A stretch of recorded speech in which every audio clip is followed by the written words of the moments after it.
পরিবারের সূচনা আসলে কোত্থেকে হলো?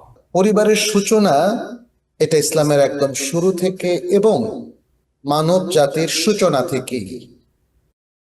আল্লাহ সুবহানাহু ওয়া তাআলা যখন আদম আলাইহিস সালামকে সৃষ্টি করলেন, তার সাথে সৃষ্টি করলেন তার স্ত্রীকে এবং তার স্ত্রী হাওয়া, এই দুইজন থেকে আল্লাহ সুবহানাহু ওয়া তাআলা একের পর এক বংশবৃদ্ধির যে প্রক্রিয়া তিনি সিস্টেমটা চালু করে দিয়েছেন, তার মধ্য দিয়ে মানব প্রক্রিয়া চালু হয়ে গেল। আমরা দেখি পৃথিবীর প্রথম মানুষ, তিনি পরিবারভুক্ত একজন মানুষ, তিনি বিবাহিত এক নবী একজন ব্যক্তি ছিলেন এবং তার স্ত্রী ছিল হাওয়া।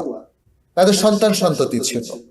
আল্লাহ সুবহানাহু ওয়া তাআলা সূরা আন-নিসার শুরুতে সে কথাটা কিন্তু বলেছেন, ইয়া আইয়ুহান নাসু তাকু রাব্বাকুমুল্লাযী খালাকাকুম মিন নাফসিন ওয়াহিদাহ ওয়া খালাকা মিনহা যাওজাহা ওয়া বাথা মিনহুমা রিজালান কাসীরান ওয়া নিসাআ।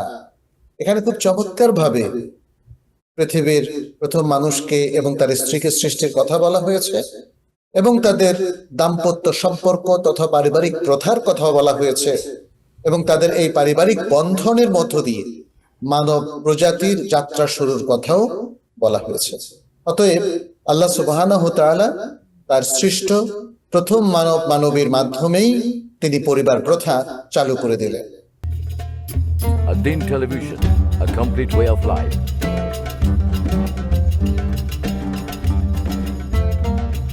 প্রিয় দর্শক, ধন্যবাদ ad-Din-এর সাথে থাকার জন্য।